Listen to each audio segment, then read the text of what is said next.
చేనేత అనేది వ్యవసాయం తర్వాత అతి ఎక్కువ మందికి ఉపాధిస్తున్నటువంటి రంగం మన రాష్ట్రంలో కానీ ఇతర ప్రాంతాలలో కానీ దీంట్లో 57% నేత మీద ఆధారపడినటువంటి వీవర్స్ బిలో పావర్టీ లైన్ లో ఉన్నారు. ఆత్మహత్యలు దాదాపు 1000 పెరిగిపోయినాయి. ఇది కొనసాగుతున్న పరంపర. అంతకుముందు ప్రభుత్వాలు కొన్ని చేస్తామని చెప్పేటప్పుడు మనకు భూదాన్ పోచంపల్లిలో జరిగినటువంటి కాంగ్రెస్ లో ప్రతిపక్షంలో ఉన్నాడు రాజశేఖర రెడ్డి, అపోజిషన్ లీడర్ రోజు వచ్చేసి అన్ని విషయాలు మాట్లాడాము. ఆ రోజు మేము ఆ రోజు ఆదరయ్యాం.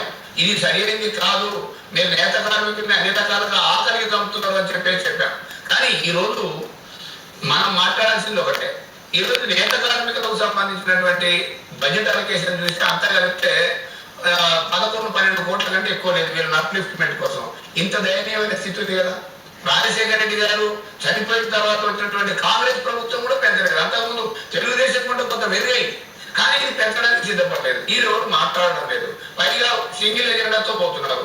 ఈ రోజు రాష్ట్రంలో సమస్యలు కోకొందలు ఉన్నాయి. మీరు ఒకవైపు నుంచి గీత కార్మికులు, నేత కార్మికులు, గొర్రెలు కాసుకునే వాళ్ళు, ఎస్సీలు స్వప్నం అమలు కాక రకరకాలుగా బాధపడుతుంటే ప్రజా సమస్యలను మాట్లాడడానికి ప్రతి రాజకీయ పార్టీ ముందుకు రావాల్సినటువంటి అవసరం ఉంది. మాట్లాడని వాడు ప్రజలకు అన్ని రకాలుగా పరోక్షంగా ద్రోహం చేసిన వాడు అవుతారనేదే మాకున్నటువంటి అభిప్రాయం. ఇందులో మనం ఆలోచించాల్సింది ఒకటి, టీఆర్ఎస్ వైపు నుంచి ఆటంకత్వం అని చెప్పేసి అంటున్నారు.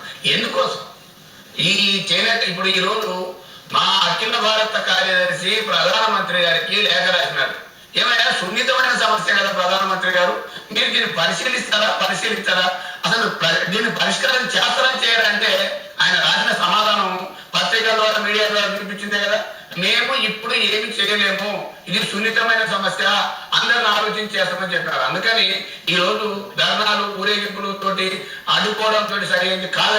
రాజకీయ పార్టీలు ఈ రోజు లెఫ్ట్ పార్టీస్ ఈ రోజు ఉన్నటువంటి గీత కార్మికుల మీద గొర్రెల పెంపకందాలు 20% మంది ఉన్నారు. ఈ రోజు 80% మంది ఈ రోజు అనేక సమస్యలకు గురవుతున్నారు. వాళ్ళ కోసం రావాల్సిన అవసరం ఉందనేది మేము చెప్పేటువంటి అంశం. ఈ రోజు తమిళనాడులో ఉన్నటువంటి నేత కార్మికులు మన పక్కనే ఉన్నారు. ఆ రకమైనటువంటి విధానాలు తీసుకోవాలని చెప్పేసి తెలుగుదేశం ఉన్నప్పుడు వెంటబడితే రాజశేఖర రెడ్డి గారు కొంత ప్రయత్నం చేసినారు. తర్వాత కాంగ్రెస్ మీద అన్నింటినీ ఎంతపడుతున్న కాంగ్రెస్ వీళ్ళకు సంబంధించినటువంటి అంశంలో వాగ్దానాలు చేసింది, వాగ్దానాలను విస్మరించింది.